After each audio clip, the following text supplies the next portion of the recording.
Life is a winding road, no telling where it goes. Driving through days and nights, won't stop for traffic lights.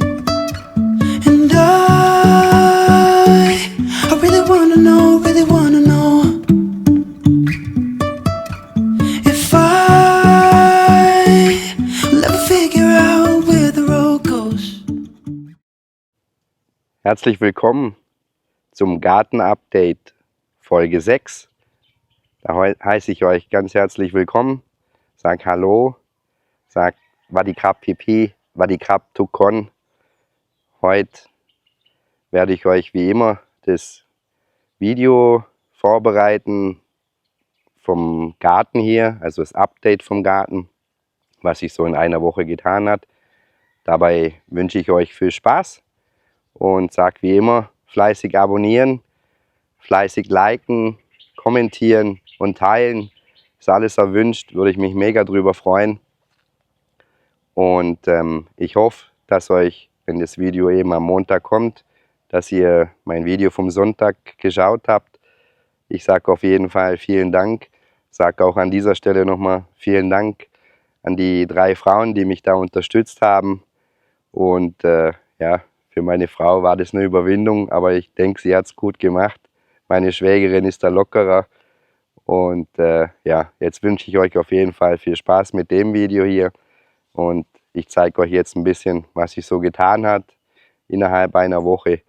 Und wünsche euch viel Spaß. Even if the sky is falling down, even if the sky is falling down, yeah.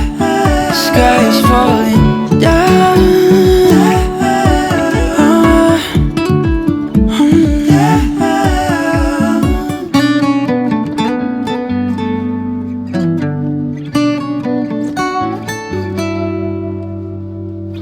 Even if the sky is falling down, even if the sky is falling down, yeah. The sky is falling down.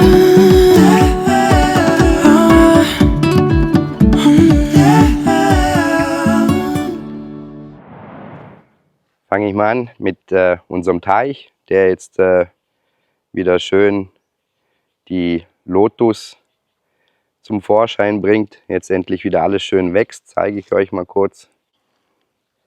Seht ihr, da kommen jetzt schöne Lotusblüten. Da auch. Muss aber mal wieder diese Entengrütze rausholen. Das werde ich nächste Woche, denke ich mal, tun. Denn ja, was hat sich sonst hier so getan? Die Mangos wachsen weiterhin schön. Was immer noch irgendwie komisch ist, was auf sich warten lässt, sind die Limetten. Die Limetten, also ich habe zwar nach wie vor noch Blüten dran, aber es kommen nur vereinzelt Früchte. Ansonsten eben die Mangos auf jeden Fall, die wachsen schön. Seht ihr hier. Seht ihr, wie die Mangos wachsen.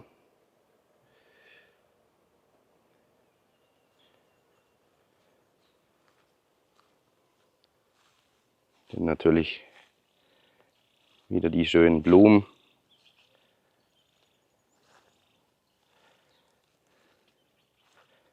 Da auch die Mangos.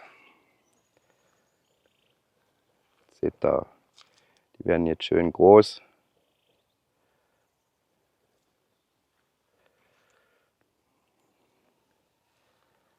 Dann meine Rosen, die jetzt so langsam durch sind.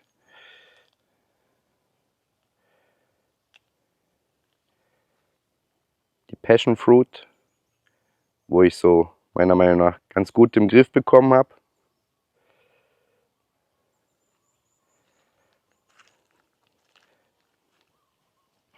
Dann seht ihr hier meine Gurken.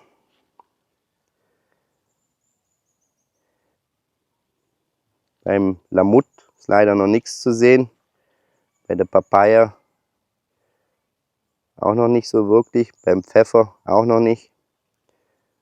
Und hier mein zweiter Topf Langbohnen, wo ich angesetzt hatte, da kommt irgendwie auch nichts. Die Melonen habe ich jetzt schon in ein großes Rohr gesetzt. Da werde ich noch einen Bambus in die Mitte setzen. Und da in der Mitte, da habe ich eine Bohne und eine Melone gesetzt. Und ja, wenn ihr fragt, warum da hinten so ein bisschen Unordnung ist, zeige ich euch mal kurz. Da war ja mein schöner, wunderschöner Auberginenbaum. Und ich hatte euch ja erzählt, also der hier, da hatte ich eigentlich zwei wunderschöne Auberginenbäumchen drin. Da seht ihr noch eine Frucht. Ja, was da passiert ist. Ich denke, ich habe, glaube noch ein Foto auf dem Handy.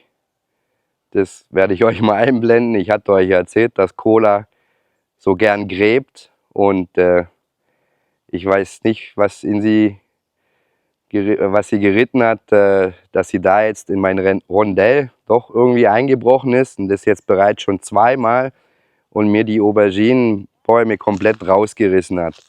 Drum habe ich da jetzt alles drumherum ein bisschen verbarrikadiert, dass sie da nicht mehr ran kann. Aber ja, was soll ich tun? Ich habe nun mal Hunde und mit dem muss ich halt auch leben. Muss mir halt was einfallen lassen, wie ich das eventuell ein bisschen mehr schützen kann. Dann haben wir ja weiterhin diese Maplang-Früchte, also diese orangen, pflaumenartigen. Da haben wir jetzt einiges abgeerntet. Ich war jetzt diese Woche nochmal am Baum dran, habe abgeerntet. Seht ihr hier, hat doch immer noch genügend Früchte, also da wird auch noch mal was kommen. Treibt auch schon wieder wunderschön neue Blätter. Und Früchte, wie gesagt, nach wie vor noch. Ja, ansonsten eben Kanunen. Kanunen haben wir jetzt einiges heute abgeerntet, weil meine Frau jetzt kommenden Mittwoch, kommenden Donnerstag, fährt sie zu den Gegenschwiegereltern, also von unserer Schwiegertochter, die Eltern, und möchte die dort besuchen, möchte dort die Kanunen ein bisschen mitbringen. Ich werde da nicht mitgehen, weil ihr wisst ja, ich habe einiges an Hühnern, habe die Schweine, habe meine Hunde. Ich kann dann nicht mal so schnell 2 Tage fehlen und von daher werde ich dann zu Hause bleiben und sie geht mit der Schwester die Familie dort besuchen und kommt dann wieder zurück.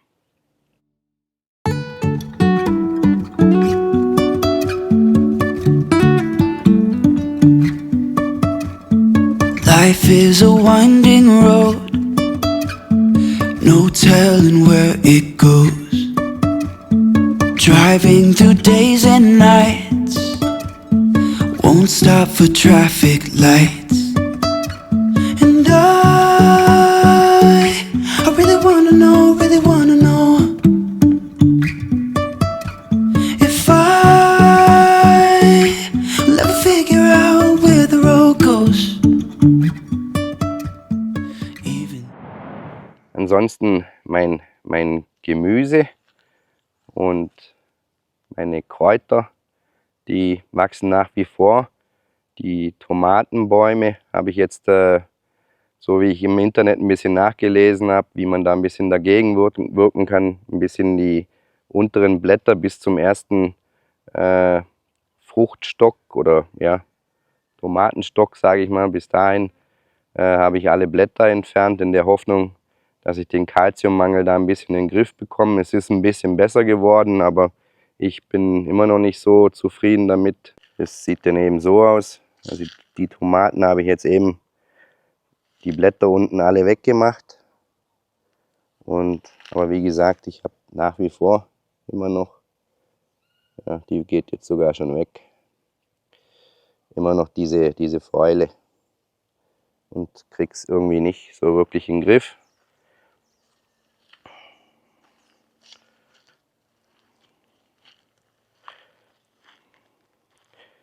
Hier wieder mein mein Schnittlauch.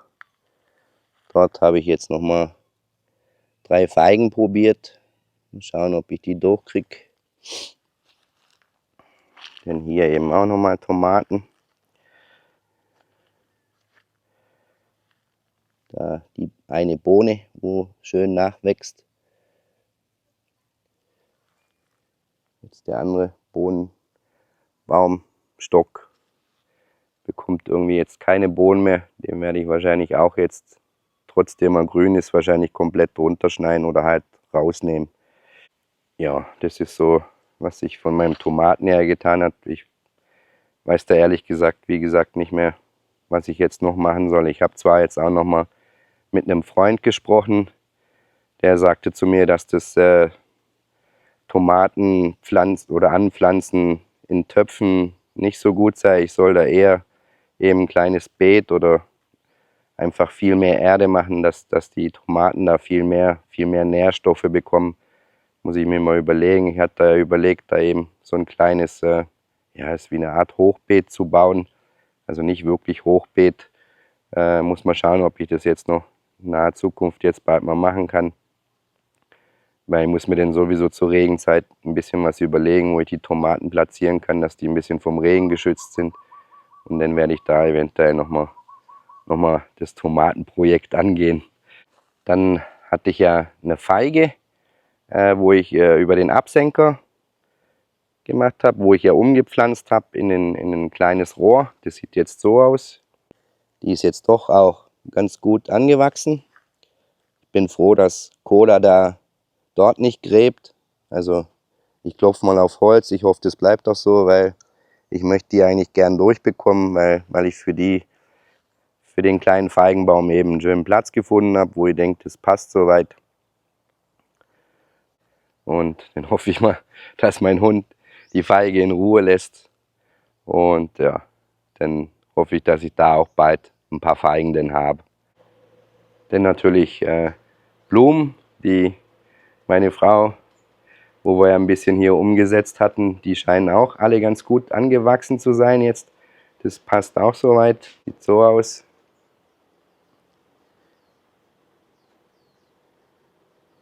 Die blühen wunderschön. Und die hier, die kommt eben nur einmal im Jahr. Aber ist wunderschön.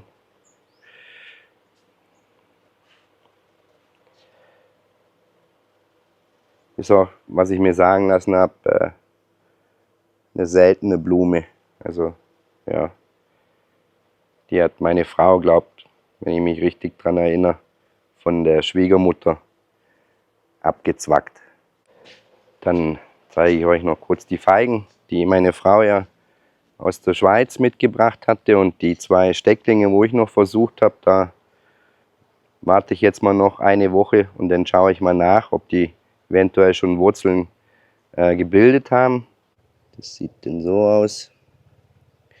Also rechts sind eben meine Stecklinge, die ich gemacht habe. Links die Stecklinge aus der Schweiz, die wir recht zügig eingepflanzt haben, aber ja, ich bin da noch nicht so wirklich überzeugt davon, dass da was draus wird. Also aus meinen Stecklingen glaube ich eher, weil die sehen recht feucht noch aus, innen drin. Aber die aus der Schweiz glaube ich weniger, dass wir die durchbringen. Driving through days and nights, won't stop for traffic lights. And I really wanna know if I will ever figure out where the road goes. Even if I'm falling down, I will keep on searching for my highs. You can say I lost my mind, I will keep on holding my head high. Even if the sky is falling down.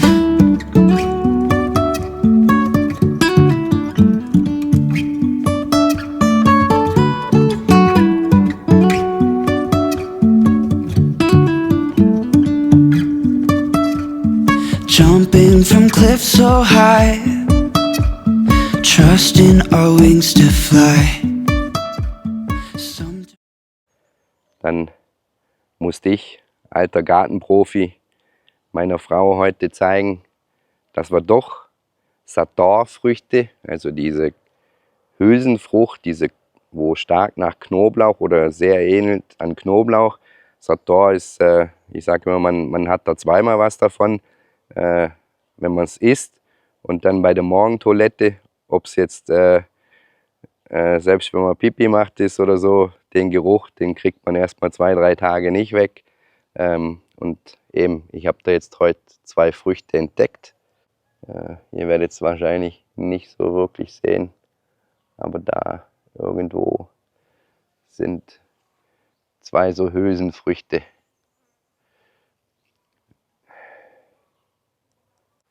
Auf die Früchte muss man sehr lange warten, wenn man so einen Baum pflanzt. Meine Frau hat da anfangs den Baum mal komplett runter oder ja, ich sag mal, ja, so auf 2 Meter runtergeschnitten gehabt, weil sie nicht so lang oder nicht gewusst hat, dass das so lang geht. Hat dann gedacht, okay, der Baum kriegt sowieso keine Früchte, hat den dann abgeschnitten oder abgesägt und jetzt endlich trägt er denn doch Früchte und sie hat auf jeden Fall heute eine mega Freude gehabt, als ich ihr das gezeigt habe. Und ja, dann hoffe ich, dass jetzt bald noch viel mehr Früchte von denen kommen, weil die schmecken erstens mal sehr gut und ja, die Leute lieben das hier. Und warum meine Videos gerade so unregelmäßig kommen oder so, das seht ihr jetzt hier. Das ist eine Lieferung, wo heute gekommen ist, weil ich gerade dabei bin, das Haus der Schwägerin elektrisch ein bisschen aufzurüsten. Also ja, ich habe da jetzt schon eine Steckdose neu gesetzt, einen Lichtschalter neu gesetzt, ein Licht neu auf der Terrasse hinten angesetzt. Und jetzt möchte sie noch einiges an Spotlights und UFOs nachrüsten. Das werde ich auch noch machen, solange sie hier ist. Und mehr zu ihrem Haus und was da passiert, da werde ich euch auch noch ein Video drüber machen, weil sie hat da so ein paar Ideen, also nicht bloß sie, sondern auch die andere Schwägerin. Ich habe die Frauen da ein bisschen auf eine Idee gebracht, aber da erzähle ich euch was in einem anderen Video was dazu. Ja, einfach, dass ihr wisst, ist klar, liegt schon auch an mir, dass ich wenig Videos oder weniger Videos bringe als sonst, weil ich denke, ich weiß nicht, ob es euch interessiert, wenn ich da irgendwelche Spotlights, UFOs oder Elektrik mache. Wenn das gewünscht ist, schreibt es mir einfach in die Kommentare, dann lasse ich da auch mal dabei die Kamera laufen, mache da vielleicht ein ganz kurzes Video draus und ja, lasst mich einfach wissen, wenn ihr da Interesse dran habt, dann kann ich da sicherlich auch mal die Kamera mitnehmen, aber ansonsten habe ich eben jetzt gerade recht viel zu tun, um hier, wenn eben die Schwester von meiner Frau da ist und meine Frau da ist, gibt es doch hier und da ein bisschen was zu tun, wo wir dann mal zu zweit, zu dritt auch mal was machen müssen, wo dann auch nicht gerade immer die Kamera mitläuft.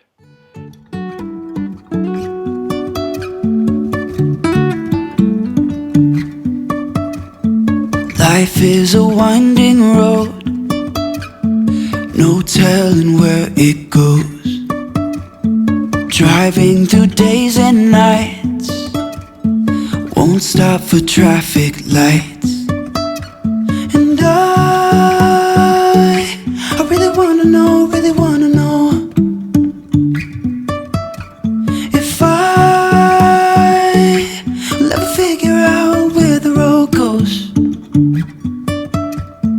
Even if I'm falling down, I will keep on searching for my highs. You can say I lost my mind, I will keep on holding my head high. Even if the sky is falling down.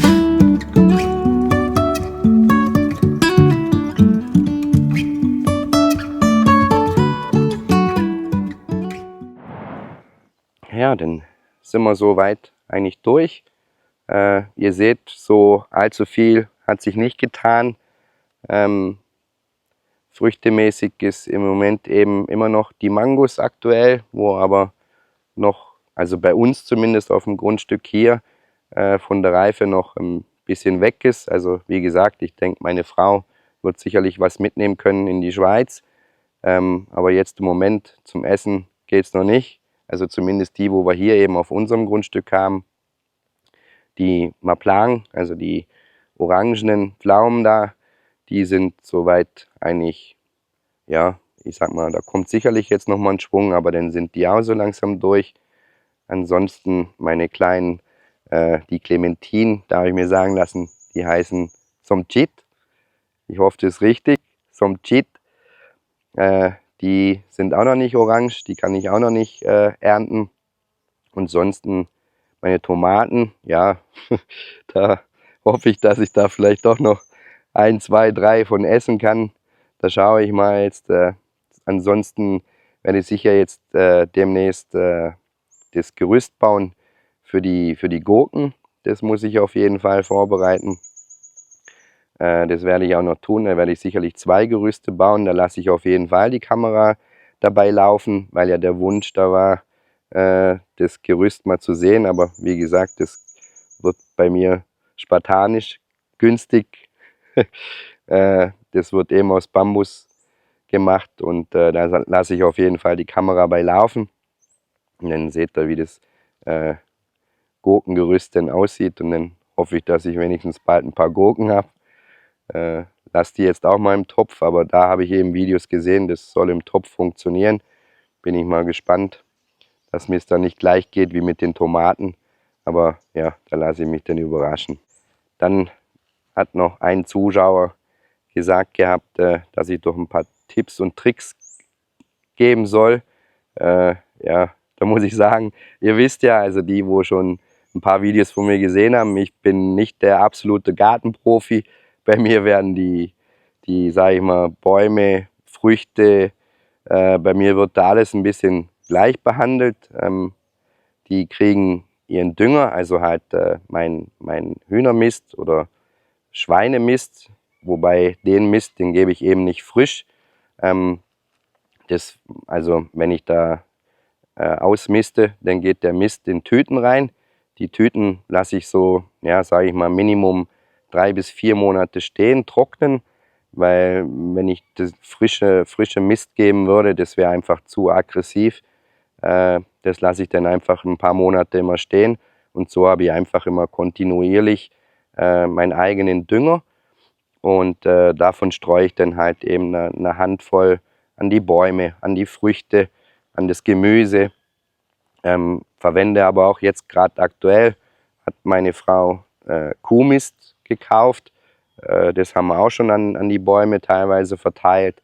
Das habe ich mir sagen lassen, ist auch perfekt, gerade bei Tomaten, Bohnen und so weiter. Da eine Handvoll, ein bisschen Kuhmist dran streuen. Und ansonsten, wie gesagt, behandle ich meine Bäume hier alle gleich. Also ja, Tipps und Tricks kann ich gern geben. Das, was ich weiß, meine Erfahrungen, wo ich gemacht habe, schreibt mir doch da einfach in die Kommentare, was ihr da direkt mehr wissen wollt. Und dann kann ich da ein bisschen näher drauf eingehen. Aber ansonsten, ja, kann ich da nicht so viel Tipps und Tricks geben, weil ich denke, das, was ich hier tue, das ist den meisten bekannt und denen es nicht bekannt ist, die sollen es einfach ein bisschen gezielter in die Kommentare schreiben, dann kann ich da sicherlich drauf eingehen und werde da sicherlich das dann beim nächsten Video ein bisschen erläutern. Dann möchte ich mich auf jeden Fall mal wieder fürs Zuschauen bedanken. Freut mich, wenn ihr nach wie vor Freude an meinen Videos habt und auch manchmal dann längere Wartezeiten in Kauf nehmt, bis dann wieder ein Video von mir kommt. Aber seid gewiss, das wird sich wieder ändern, wenn ich wieder ein bisschen mehr Zeit für mich auch habe hier. Dann ändert sich das definitiv wieder, dann wird wieder regelmäßig ein Video kommen. Und sage aber trotzdem danke, dass ihr da am Ball bleibt. Und ja, ich hoffe, das Video, das Update aus dem Garten hat euch gefallen. Wie gesagt, es gab nicht viel, aber das, was es gab, habe ich euch gezeigt. denke, dass da wieder was für alle dabei war. Ja.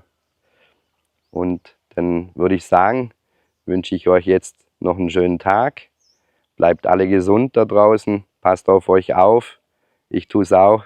Und dann sehen wir uns beim nächsten Video. Und sagt Tschüss. Und bis dahin, euer René aus Thailand. Jumping from cliffs so high, trusting our wings to fly. Sometimes we're crashing down, but we get up and start from the ground. And I really wanna know, if I'll ever figure out where the road goes. Even if I'm falling down, I will keep on searching for my highs. You can say I lost my mind, I will keep on holding my head high. Even if the sky is falling down.